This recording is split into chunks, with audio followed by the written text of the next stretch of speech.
जब अर्जुन युद्ध भूमि में खड़ा था, उसकी आत्मा भय, मोह और असमंजस से घिरी हुई थी। उसके सामने अपने ही गुरु, अपने बंधु बांधव खड़े थे और वह सोच रहा था, क्या मैं इनसे युद्ध करूं? तब श्री कृष्ण ने मुस्कुराते हुए कहा, कर्मण्येवाधिकारस्ते मा फलेषु कदाचन। अर्थात तुम्हारा अधिकार केवल कर्म करने में है, उसके फल में कभी नहीं। यह वाक्य न केवल उस युग का सत्य था, बल्कि आज के युग का भी शाश्वत मार्गदर्शन है। क्योंकि हर युग में मनुष्य फल की चिंता में इतना उलझ जाता है कि कर्म की पवित्रता खो देता है। आज के आधुनिक युग में भी यही समस्या है।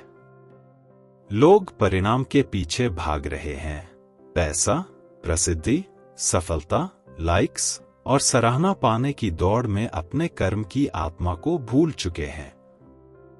जबकि कृष्ण का यह संदेश कहता है कि यदि तुम अपने कर्म को ही पूजा बना दो, तो फल अपने आप प्रसाद बन जाएगा।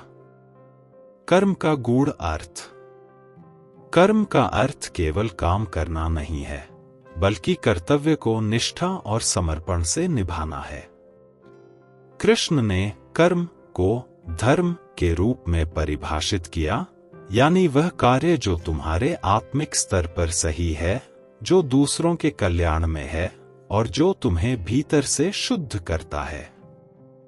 फल की चिंता इसलिए वर्जित की गई क्योंकि वह मनुष्य को स्वार्थी बनाती है। जब हम फल की आशा से काम करते हैं, तब हम कर्म के स्वामी नहीं रहते, हम परिणाम के दास बन जाते हैं। कृष्ण चाहते थे कि अर्जुन योद्धा बने, लेकिन बिना अहंकार और बिना भय के। वे कहते हैं, कर्म करो क्योंकि यह तुम्हारा धर्म है, न कि इसलिए कि तुम जीतोगे या हारोगे। यह बात हमें जीवन के हर क्षेत्र में लागू करनी चाहिए, चाहे हम छात्र हों, व्यापारी, शिक्षक, कलाकार या किसान। यदि हम अपना काम पूरी श्रद्धा से करें, तो ब्रह्मांड अपने आप हमें वही देगा जो हमारे लिए उचित है। आधुनिक जीवन में इस सिद्धांत की प्रासंगिकता। आज का व्यक्ति असंतोष से भरा हुआ है। वह जितना प्राप्त करता है, उससे अधिक चाहता है।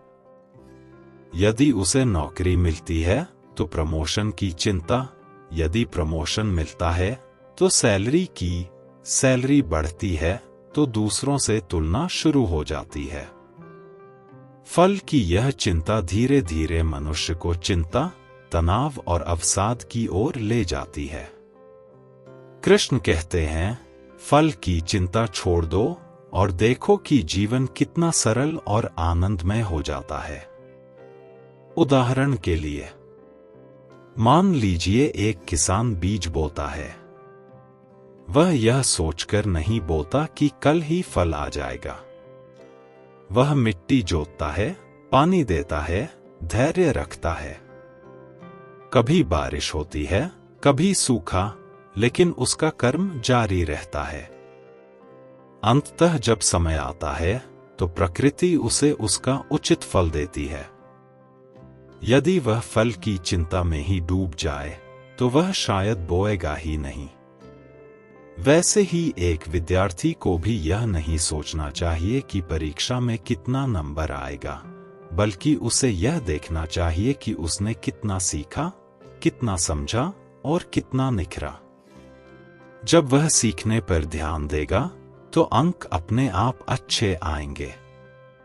मनोवैज्ञानिक दृष्टि से फल की चिंता कैसे मन को कमजोर बनाती है। जब हम किसी काम का परिणाम सोचते हैं, तो हमारा ध्यान वर्तमान से हट जाता है। हम कल्पना में जीने लगते हैं, अगर ऐसा हुआ तो मैं खुश रहूंगा, अगर नहीं हुआ तो दुखी। इससे हमारा मन दो टुकड़ों में बंट जाता है, एक वर्तमान में और एक भविष्य में। कृष्ण का उपदेश हमें वर्तमान क्षण में पूरी तरह उपस्थित रहना सिखाता है। फल की चिंता को छोड़ने का अर्थ यह नहीं कि परिणाम अप्रासंगिक है। बल्कि यह है कि हम परिणाम को नियंत्रित नहीं कर सकते, केवल कर्म को कर सकते हैं।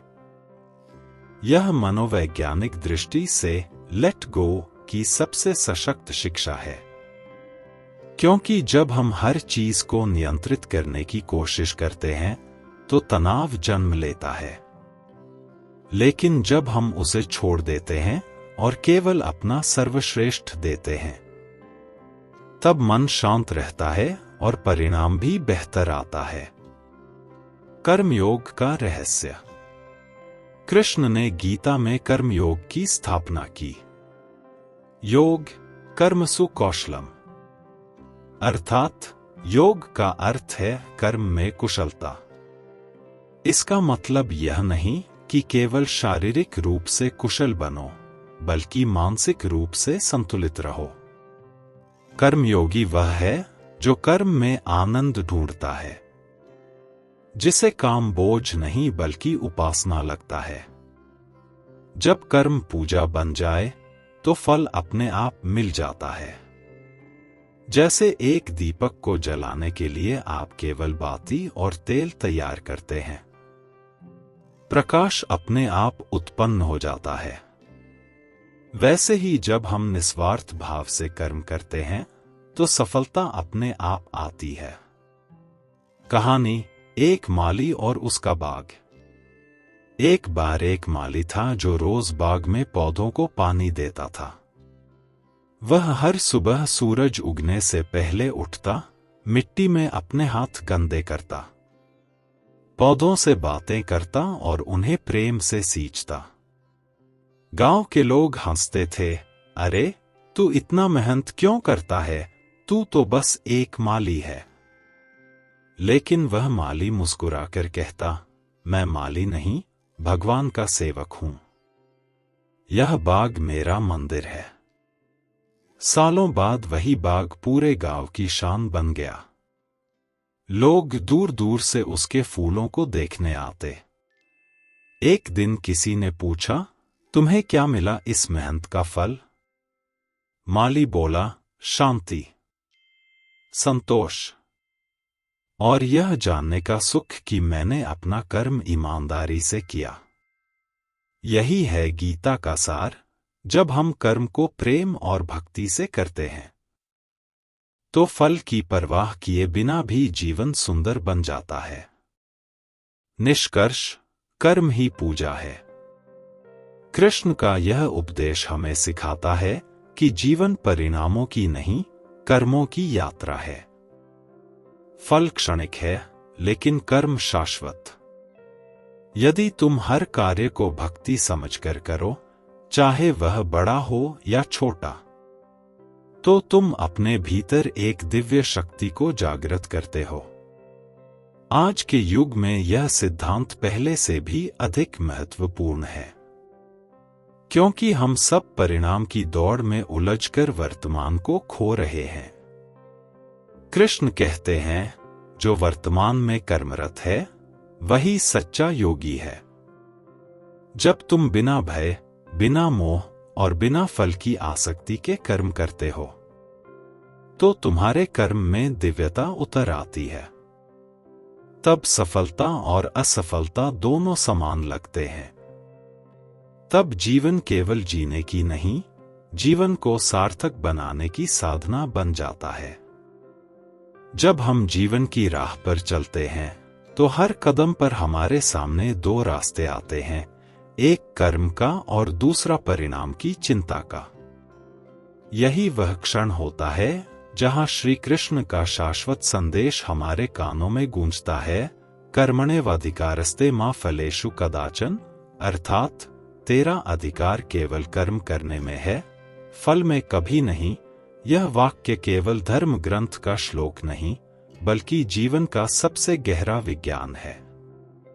यही वह सूत्र है जो हमें असफलता से भी सीखने और सफलता में भी विनम्र बने रहने की प्रेरणा देता है। कर्म का सच्चा अर्थ। कर्म का अर्थ केवल काम करना नहीं है, बल्कि कर्तव्य भाव से किया गया कार्य है। हर वह कार्य जो हम बिना स्वार्थ के, पूरी निष्ठा और समर्पण के साथ करते हैं, वह कर्मयोग बन जाता है। कृष्ण ने अर्जुन से कहा था, हे पार्थ, युद्ध तेरा धर्म है, तू युद्ध कर, लेकिन यह सोचकर नहीं कि तू जीतेगा या हारेगा। तेरे हाथ में केवल कर्म है, परिणाम मेरे हाथ में है। यह केवल अर्जुन की बात नहीं थी, यह हम सबके लिए एक संदेश था। आज के आधुनिक युग में हम सभी अर्जुन की स्थिति में हैं। हम भी किसी न किसी कुरुक्षेत्र में खड़े हैं, कोई अपने करियर के युद्ध में, कोई रिश्तों की लड़ाई में, कोई मानसिक शांति की खोज में। हर व्यक्ति किसी न किसी द्वंद्व से गुजर रहा है। क्या मैं सही कर रहा हूं? क्या मेरा प्रयास सफल होगा? अगर मैं असफल हो गया तो क्या होगा? इन्हीं प्रश्नों का उत्तर श्री कृष्ण के इस एक वाक्य में छिपा है, फल की चिंता मत करो। लेकिन यह वाक्य केवल प्रेरक नहीं, बल्कि वैज्ञानिक भी है। जब इंसान परिणाम पर ध्यान केंद्रित करता है, तो उसका मन भय, असुरक्षा और तनाव से भर जाता है। वह वर्तमान क्षण में जीना छोड़ देता है। उसकी ऊर्जा भविष्य की कल्पना में जलने लगती है।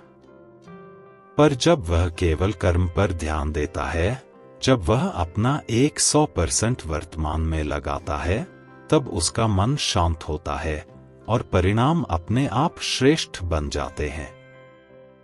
उदाहरण से समझिए। कल्पना कीजिए एक किसान की, जो अपने खेत में बीज बोता है।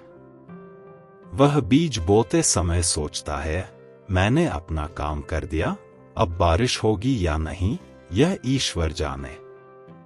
वह अपने हिस्से का कर्म करता है, मिट्टी जोतता है, पानी देता है, देखभाल करता है। लेकिन वह यह नहीं सोचता कि अगर फसल खराब हुई तो? क्योंकि उसे पता है, उसका नियंत्रण केवल उसके कर्म पर है, न कि प्राकृतिक परिणाम पर।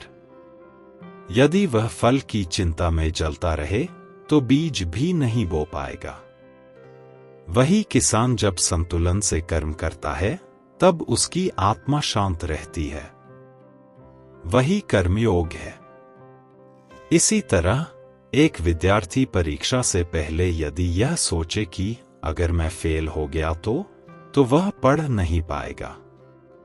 पर यदि वह सोचे, मैं पूरी लगन से पढ़ूंगा, परिणाम की चिंता बाद में, तो वही उसकी सफलता की नींव बनेगा। फलहीन कर्म नहीं, बल्कि फलत्यागी कर्म, यही गीता का संदेश है। आधुनिक जीवन में कर्मयोग। आज की दुनिया रिजल्ट ओरिएंटेड बन चुकी है। हर इंसान परिणाम के पीछे भाग रहा है, अधिक पैसा, अधिक नाम, अधिक शोहरत। लेकिन जितना वह परिणाम के पीछे भागता है, उतना ही वह अपने कर्म से दूर चला जाता है। काम अब पूजा नहीं, बल्कि प्रेशर बन गया है। लोग अब कर्म को नहीं, फल को महत्व देते हैं। इसीलिए तनाव, चिंता और डिप्रेशन बढ़ रहे हैं। श्री कृष्ण का यह सिद्धांत आज के कॉर्पोरेट जीवन में भी उतना ही उपयोगी है। मान लीजिए कोई व्यक्ति एक बड़ी कंपनी में काम करता है। वह मेहनत तो करता है, पर हर दिन यह सोचता है, क्या मेरा प्रमोशन होगा? यह सोच धीरे धीरे उसे बेचैन करती है और उसकी कार्यक्षमता घटने लगती है। लेकिन जब वही व्यक्ति यह सोचकर काम करता है कि मैं अपना सर्वश्रेष्ठ दूंगा, बाकी कंपनी का निर्णय जो भी हो, तो उसके भीतर आत्मविश्वास, ऊर्जा और शांति का प्रवाह बढ़ जाता है। वह बेहतर काम करता है और अंततः वही प्रमोशन पा लेता है, क्योंकि अब उसका कर्म निष्काम हो गया है। कर्म और अध्यात्म। श्री कृष्ण ने यह नहीं कहा कि फल मत लो, उन्होंने कहा फल की चिंता मत करो। मतलब परिणाम तो आएगा ही, लेकिन चिंता से नहीं, कर्म से। यह जीवन का सबसे सुंदर रहस्य है। जब हम फल की अपेक्षा छोड़ते हैं, तब हमारा हर कर्म पूजा बन जाता है। तब काम केवल काम नहीं, योग बन जाता है। यही कर्मयोग है, जहां हम काम करते हैं लेकिन उससे बंधते नहीं।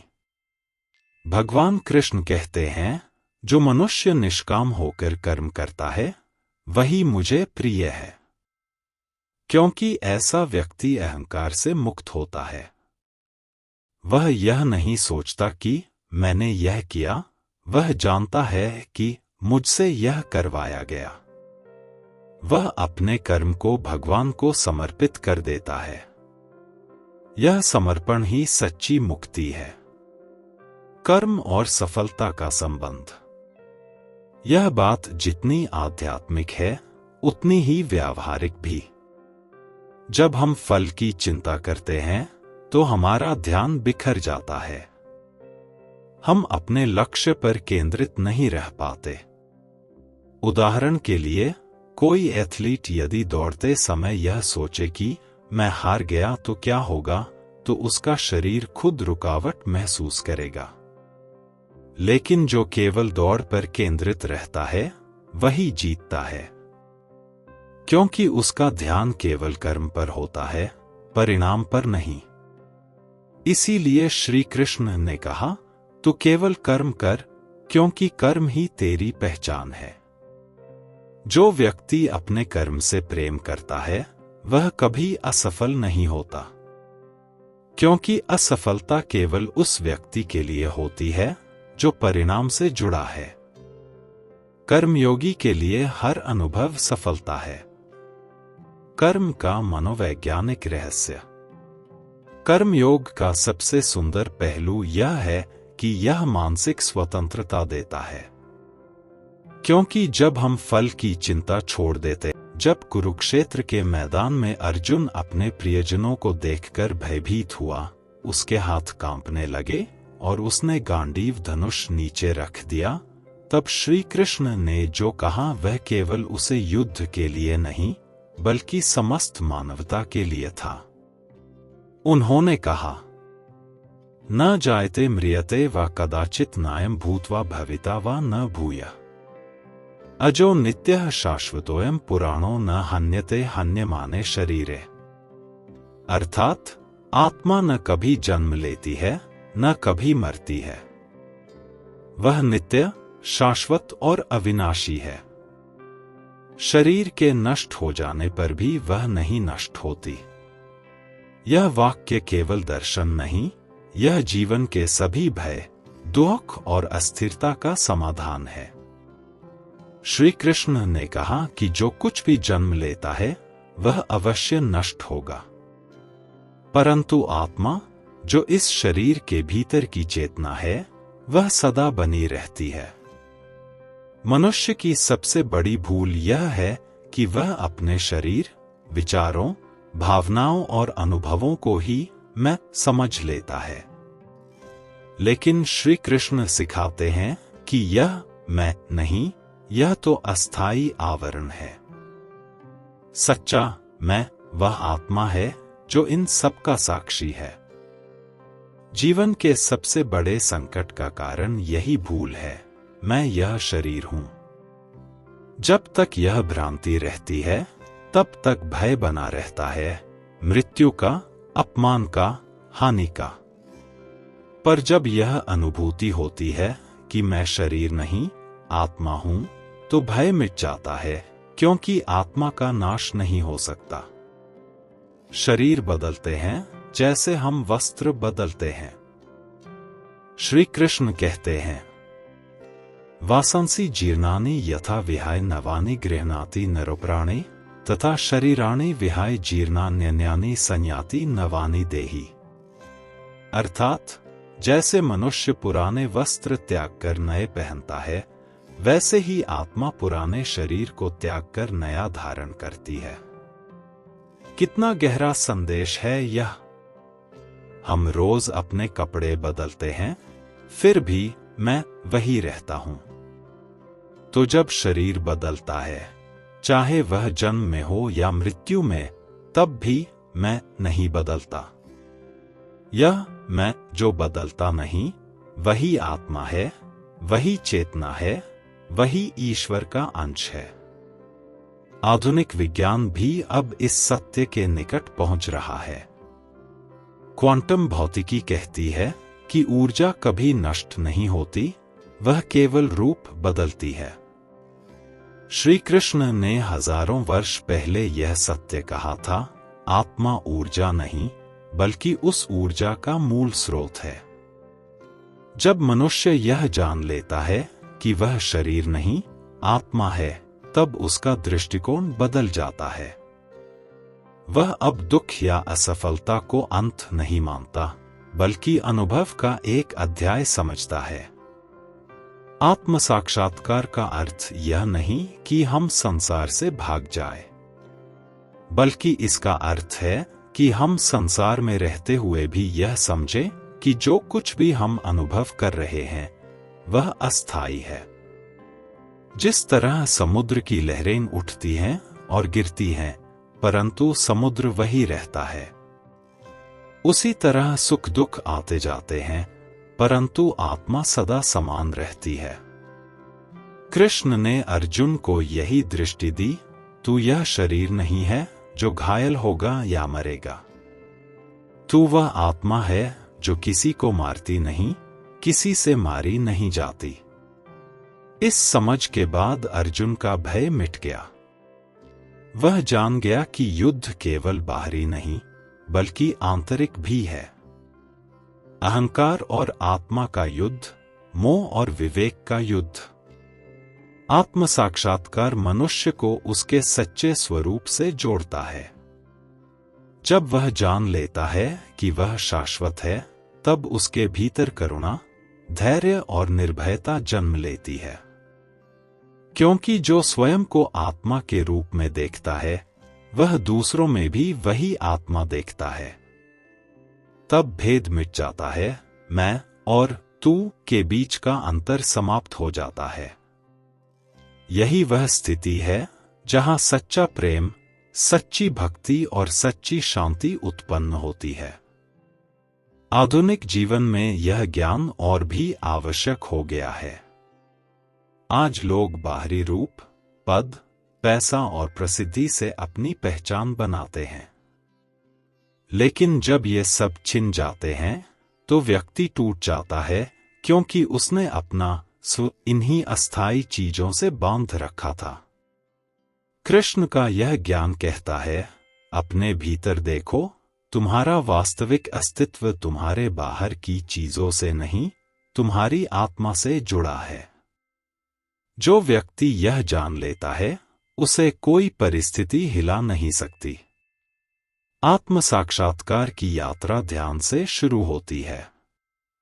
जब मनुष्य थोड़ी देर के लिए मौन होता है, तो उसे भीतर कुछ गूंजता महसूस होता है, एक स्थिर, अचल उपस्थिति।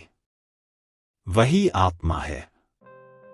वह न कभी जन्म लेती है, न मरती है, बस साक्षी बनकर सब कुछ देखती रहती है। जब हम इस साक्षी भाव में जीने लगते हैं, तो हमारे भीतर का तनाव समाप्त हो जाता है। हम अब परिस्थितियों से लड़ते नहीं, उन्हें देखते हैं और समझते हैं। यही अवस्था स्थित प्रज्ञता कहलाती है, जहां मन न सुख में डोलता है, न दुख में। कृष्ण कहते हैं कि आत्मा को कोई शस्त्र काट नहीं सकता, कोई अग्नि जला नहीं सकती, कोई जल भिगो नहीं सकता और कोई वायु सुखा नहीं सकती। यह संदेश बताता है कि आत्मा तत्वों से परे है, वह दिव्यता का बीज है। और जब मनुष्य इस सत्य को आत्मसात कर लेता है, तब उसका भय समाप्त हो जाता है। मृत्यु, जिसे हम अंत समझते हैं, वह केवल परिवर्तन है। जैसे सूर्य अस्त होता है तो दूसरे देश में उदय हो जाता है, वैसे ही आत्मा एक शरीर छोड़कर दूसरे में प्रकट होती है।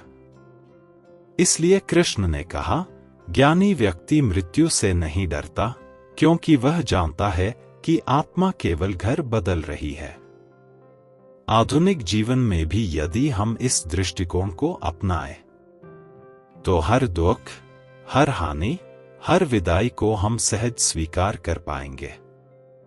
जब कोई प्रिय व्यक्ति हमसे दूर जाता है तो हम रोते हैं क्योंकि हम शरीर से जुड़े हैं, परंतु यदि हम आत्मा से जुड़े हों तो हमें पता होगा कि संबंध समाप्त नहीं हुए, केवल रूप बदला है।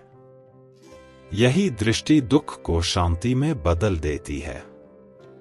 आत्म साक्षात्कार का अर्थ है स्वयं को जानना, न कि केवल अपने नाम या रूप को, बल्कि उस सत्ता को जो अनादि और अनंत है।